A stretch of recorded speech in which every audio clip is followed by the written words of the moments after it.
Hello bachcho, let's read the question. The question says that a radio can tune to any station in the 7.5 megahertz to 12 megahertz band.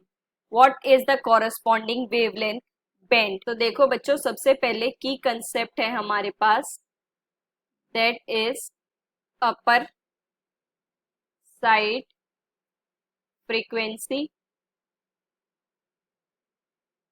lower side frequency,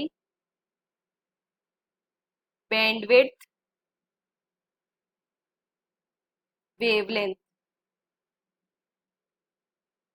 ठीक है बच्चों। तो अब देखो बच्चों, generally अगर हम एम्पलीट्यूड मॉड्यूलेशन समझे तो इसमें क्या कंसेप्ट होता है हमारे पास, दैट इज ये आपके पास सिग्नल वेव है कुछ इस फॉर्म में। ठीक है बच्चों, और कैरियर वेव पे हमने इसे एडअप या सुपरपोजिशन फॉर्म में किया है, जो कि आपके सिंपल साइन वेव फॉर्म बोल सकते हैं।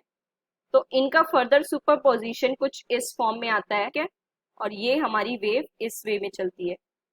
तो जो आपके पास ये वेव बन रही है, रिजल्टेंट है, ये क्या है, एम्पलीट्यूड मॉड्यूलेटेड सिग्नल। ठीक है बच्चों, ये है हमारे पास कैरियर सिग्नल,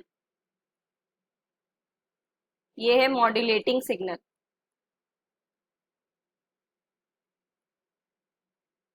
ठीक है बच्चों, और इसी के अकॉर्डिंग अगर हम फर्दर एम्पलीट्यूड और फ्रीक्वेंसी में ग्राफ ड्रॉ करते हैं तो वो कुछ इस फॉर्म में आता है।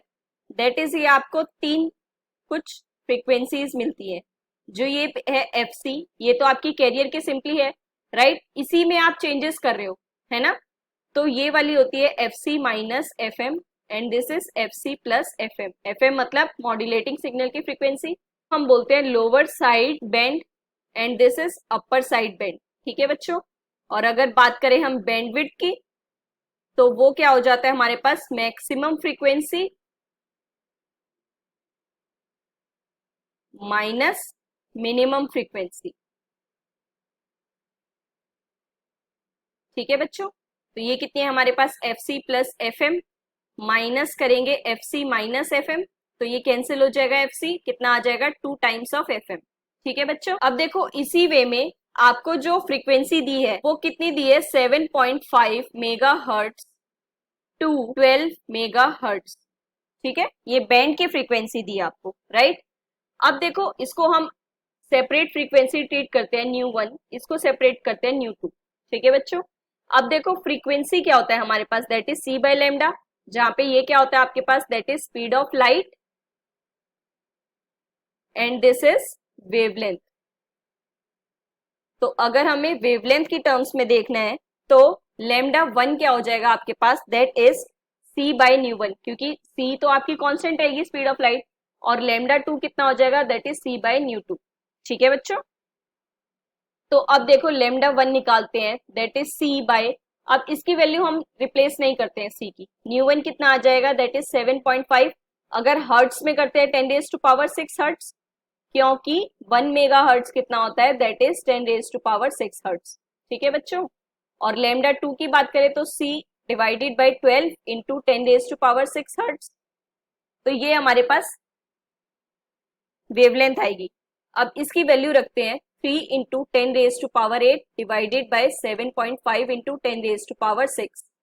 ठीक है बच्चों, तो अब देखो ये पॉइंट आएगा तो यहाँ पे एक्स्ट्रा 10 आ जाएगा and this will be cancelled, तो ये कितना बचा 2, तो ये कितना हो जाएगा 3000 divided by 75 and that comes out to be 40 में आएगा मीटर में।